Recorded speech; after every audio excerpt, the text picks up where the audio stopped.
Supreme court ने practice and procedure act से मुतालिक केस का तफसीली फैसला जारी कर दिया।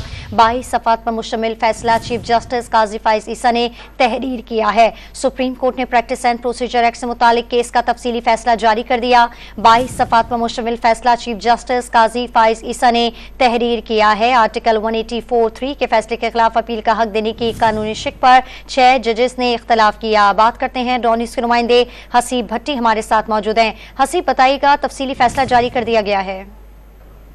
जी बिल्कुल, 22 सफ़ात पर मुश्तमिल है ये फैसला और chief justice Pakistan justice Qazi फाइज ईसा ने ये फैसला तहरीर किया है और इसमें ये लिखा गया कि आर्टिकल 184(3) के फैसले के खिलाफ अपील का हक देने की कानूनी शिक पर 6 जजेस ने इख्तलाफ किया। 9.6 की अक्सरियत से कानून बनने के बाद अपील का हक आईनी करार दे दिया गया है।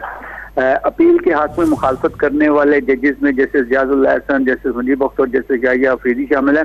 अपील का इतलाक माजी की शिक को कलअदम करार दे दिया गया है। अपील के हक माजी से देने की कानूनी शिक की मुखालफत 8 जजेस ने की, जिनमें justice Qazi Faez, justice Riazul Hasan, justice Munib Akhtar, justice Mazahar Akbar Naqvi, justice Yahya Afridi, justice Ayesha Malik, Mazhar Ali, justice Shahid Waheed और जस्टिस हसन रिजवी शामिल हैं। जी बहुत शुक्रिया आपका हसीब भट्टी तफसील देने के लिए।